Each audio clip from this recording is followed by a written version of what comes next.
Hello and welcome once again to the Up Your Assets podcast. This is Ray Ferrara, founder and executive chair of Provise Management Group, located in Clearwater and Tampa, Florida. These podcasts are designed to provide general education, and no personalized advice is intended or given. As always, you should seek out your financial planner, attorney, and tax advisor to understand how these ideas may apply to yourself. Today, our topic is about philanthropy. American citizens, foundations, and corporations in 2024 gave approximately $557 billion to their favorite charities. The three most common charities to receive money are religious, education, and medicine-oriented. While charities always like cash the best, a growing interest among donors is what is referred to as deferred giving. Essentially, it is a way to give money to a charity at some point in time in the future, often upon death. But there are also ways to give money in the future while maintaining some benefits for yourself in the present. We have two guests today to help us unravel the concepts of deferred giving. First, let me introduce Katrina Mason, the president and CEO of the Morton Plant Meese Healthcare Foundation based in Clearwater, Florida. Before assuming her current role, she was the Director of Community and Corporate Engagement at Johns Hopkins All Children's Foundation for 10 years. Katrina, welcome to the Up Your Assets podcast. Thank you, Ray. It's a pleasure and honor to be here with you today. Wonderful to have you. Our second guest is Patricia Wang, Executive Director of Development, Gift Planning with the University of Maryland College Park Foundation, where she's been fundraising since 1986. Patty is a past president of the National Capital Gift Planning Council, which is the local council of the National Association of Charitable Gift Planners, and the 2019 recipient of the Distinguished Service Award, the highest award given by the National Association. Patty, welcome to the Up Your Assets show. Thank you so much, Ray. I look forward to working with you and Katrina. And I love your background, Patty. That's the chapel on the University of Maryland campus where I was married to my lovely wife 54 years ago. So great to see it there. Great. For full disclosure for our audience, I'm a graduate of the University of Maryland at College Park and serve on its foundation board of trustees. In addition, I'm a member of the board of trustees for the Morton Plant Meese Hospital System. Well, ladies, let's dive right into the various forms of charitable giving, deferred giving. Katrina, how often do you find yourself talking with a prospective donor about making a deferred gift? We find that donors want options of how and when they give. Deferred giving has become increasingly popular as it allows individuals to support causes they care about while maximizing their financial, tax, and estate planning benefits. We like to offer donors various ways to give, and we incorporate deferred giving as an option in every single conversation. We recognize donors now and steward them now for their future contributions. And in the meantime, they can realize significant tax benefits. Right. Well, perhaps one of the easiest ways to make a deferred gift is through a will or through a living trust at death. So, Patty, would you please share how this works and the steps that a donor must take? Happy to do that, Ray. Giving through a will or living trust is one of the simplest ways that a person can make a very significant way to a charity. First of all, they would meet with their estate attorney and seek some charitable bequest language from the institution that they're interested in supporting. And we often recommend to our prospective donors that they think about either a specific dollar amount that they would like to give or a percentage bequest, the latter being much better for the charity because when the estate is valued after the donor passes on, it often results in a much larger gift to the charity than would have been if it were just a dollar bequest. And so after getting that language into their instrument, we often ask that or recommend that the donors let the charity know of their intentions because it allows the charity to thank them in the present day and also talk about how that gift will be designated or used after the donor has passed. Well, thank you very much. And one thing I would point out that's very important, and I learned this while serving on the board of trustees there at the university, be very specific in your will or living trust as to who the charity is. For instance, at the University of Maryland, if you just leave it to the University of Maryland, it's going to go to the University of Maryland system. It's not going to go to the College Park Foundation. So you have to be very specific in the name of the charity to whom you want to leave the asset. Yeah. One of the best assets to leave at death is an individual retirement account or an IRA, because the estate can avoid paying income taxes on the IRA and can also take an estate tax deduction for the contribution. Katrina, help us understand the steps necessary to ensure that this happens properly. Choosing a qualified 501c3 nonprofit to leave an IRA is an excellent strategy to maximize tax efficiency, avoid or reduce taxes, and really to support a cause you care about, like the Morton Plant Meese Healthcare Foundation. There are several key steps, including updating your IRA beneficiary designation form, listing the charity as a primary or contingent beneficiary. You can choose a percentage of the IRA the charity should receive, or you can gift the entire IRA.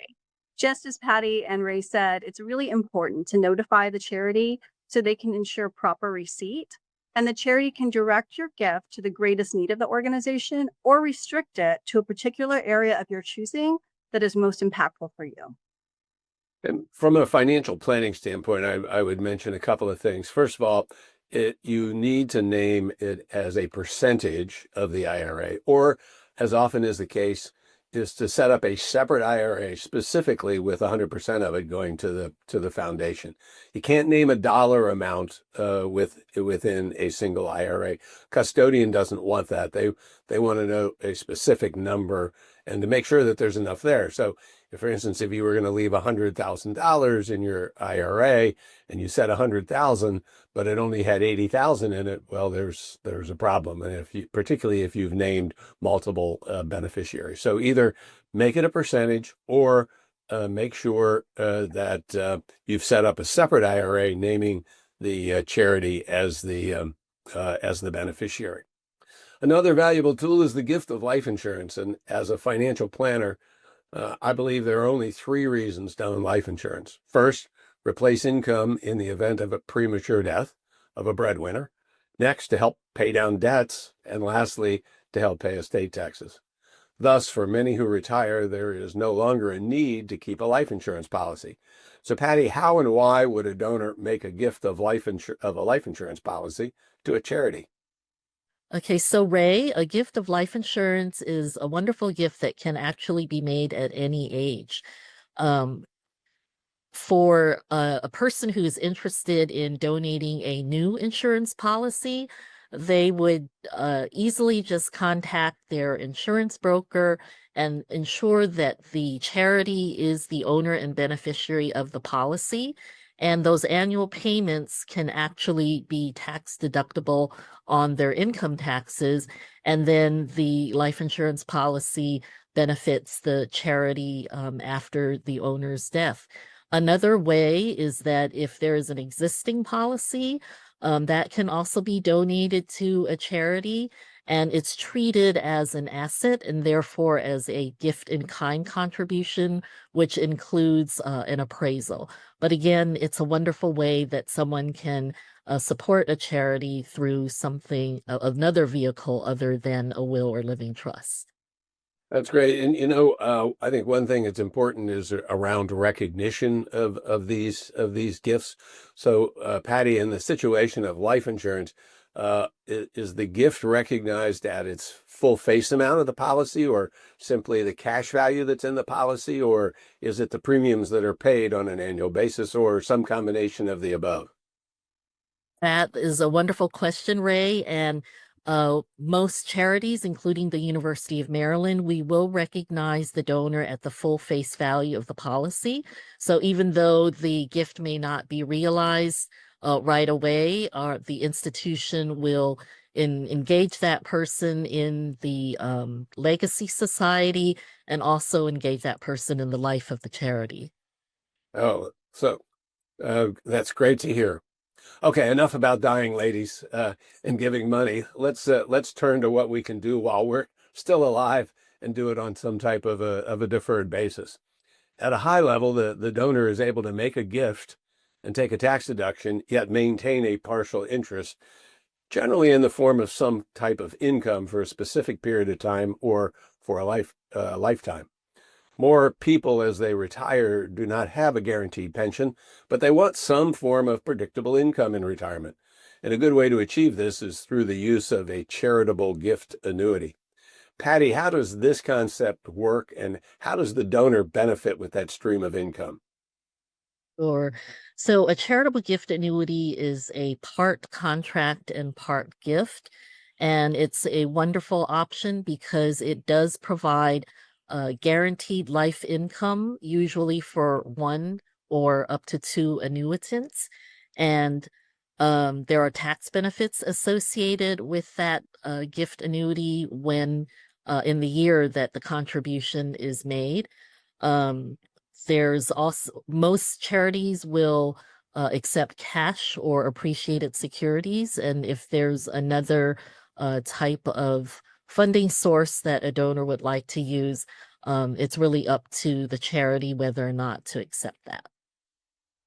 So in this particular case, instead of buying an annuity from an insurance company, I'm going to buy it from the foundation or the charity to which I'm donating the money. Is that correct? That's correct. And another good point is that if a person were to use appreciated securities, that capital gain could be reduced and also spread over the life of the gift annuity when the annuitant's annual income is a little bit lower than when they were working. Oh, that's fantastic. So, guaranteed form of income. And now, something that's important here is when you get it from an insurance company, you have the insurance company backing it up. When you get it from a charity, who's backing up the annuity? Is it the charity itself? And is it just the annuity, or is it the total assets of the foundation? Yes, I think it's all of the above, Ray. At the University of Maryland College Park Foundation, all of our charitable gift annuities are backed up by the assets of our foundation. The payments are guaranteed for life, even if the donor should outlive their age expectancy. And it results in a wonderful gift after the annuitant's passing for the charity. So it's important when you're going to do this that you're doing it with a well-heeled foundation and not just a young fledgling foundation to make sure that the assets remain there for your life. Correct. Well, in a similar fashion, donors can make a contribution to what is referred to as a pooled income fund and receive a lifetime of cash flow out of that fund. Now, Katrina, I know that the Morton Plant Meese Foundation has this type of vehicle. So please tell us how you explain this to a donor and how it can be to his or her benefit. Absolutely. So, a pooled income fund is a type of charitable trust that is managed by the charity, and it provides income to the donors or their beneficiaries. They can actually designate a beneficiary, and that's before the remainder goes to the charity. So, the fund is invested to provide dividends for both the donor and the charity. And the donations are irrevocable, but they're also tax deductible. So, pooled income funds provide three things: they ensure perpetual income, they claim a current tax deduction, and they also make the future gift to a charity. Super. So in this case, it's really not an annuity, but you're getting the income from the fund, and hopefully that income will be higher than it might be from a traditional portfolio over time, but getting a tax deduction as well. Absolutely. Well, there's numerous times when a client has highly appreciated assets, as Patty mentioned before, that they would prefer, to which they would like to reduce their exposure to that security or perhaps sell altogether. But they don't want to because they'll have to pay capital gains taxes, which could be as high as 23.9%, including the Obamacare tax. They also may be invested in a company that is a growth-oriented company and pays no or very little dividend, yet they are in need of additional income. So in the field of charitable deferred giving enters the concept of the charitable remainder trust. So Patty, tell us where and how you use this vehicle to the betterment of the donor and to your foundation. Sure. Charitable remainder trust is a little bit more of a sophisticated concept and vehicle. It does require an attorney and attorney services in order to set up. But again, it is a wonderful way to produce income for the donor during the donor's lifetime, enjoy those tax benefits, and then the income that is earned from a charitable remainder trust is revalued every year. And so, depending on the payout rate that the donor would choose, that income can vary over time from year to year. And then, when the donor either passes or after a term of set years, what remains is given to the charity for the purposes that are identified by the donor. And so, Patty, I know I don't want to get too technical on this, but two things I think are really important for our listeners to be thinking about is the minimum amount that you can draw out each year. The minimum amount, not the maximum amount, but the minimum amount is 5% of the value of the trust from the previous year.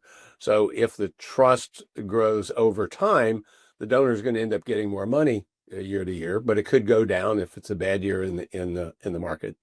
But the flip side of that is you have to be careful about how much you take out over time, because at least it must be anticipated that the foundation, the charity, is going to receive at least 10% of the money that was put into the trust in the first place. It would be a wonderful thing to take that great big deduction, get all that money back, and to leave nothing to the foundation because I got that tax deduction. It's not the way it works. So there's minimums and there's maximums. This is why our listeners have to talk with their own financial planner, their own attorneys, and their own tax advisors. Mm. Well, Katrina, Patty's given us a good general overview of charitable remainder trust, but there are two different types of charitable remainder trust. Help us understand the difference between the two and why a person would use one over the other. Absolutely. So, charitable remainder trusts, as Patty said, they provide income to beneficiaries. They can for life or a set term, with the remainder going to the charity. There are two types. There's a charitable remainder annuity trust and charitable remainder unit trust. A charitable remainder annuity trust distributes a fixed annual income, and additional contributions are not allowed. A charitable remainder unit trust distributes a fixed percentage based on the balance of the trust assets that are then evaluated annually. So that is what can fluctuate. Additional contributions can also be made in a unit trust. The benefits of charitable remainder trusts include income, an immediate tax deduction, and you can even avoid some capital gains. So you can donate appreciated stock or real estate, so you're not going to have to trigger that capital gain tax. You can also have a reduction of your estate taxes because assets in the charitable remainder trust are removed from your taxable assets. But most importantly, you're also supporting the charity of your choice. Well, thanks. The last item for us to discuss today is a charitable lead trust. It's kind of really the reverse of many of the concepts we've discussed so far, where the income flows back to the donor. Patty, why don't you take us through this concept and explain how the foundation charity benefits from it? Sure. A charitable lead trust is, as you said, simply put, almost the reverse of the charitable remainder trust. It, again, is a wonderful way where a donor of high wealth can support Maryland today, which is really important, and then enjoy the tax benefits, and then also think about how those assets can help either the donor or the donor's heirs later in life after the trust expires. So it is a really wonderful way for people that have the means to use this plan giving vehicle to help in the present day and still enjoy benefits later. Well, wow, this is all fantastic. Now, I'm probably going to use a little bit of poor English in this next sentence, so I'll apologize in advance and acknowledge it. But there really are a lot of ways for donors to do good for their favorite charity while doing good for themselves and their family. So, ladies, last words on deferred giving, which you'd like to share in the podcast to us. And Katrina, why don't you go first? So, all of these types of deferred giving options are an investment. You're investing in organizations and charities that you care about in your community, whether it's education or healthcare. You're helping propel that mission forward.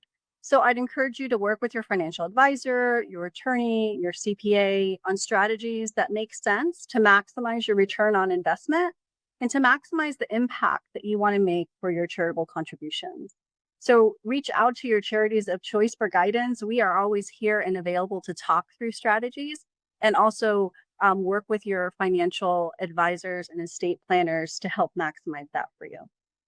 Well, thank you, Katrina. It's been wonderful having you here, and so very excited about your new opportunity at the Morton Plant Meese Foundation.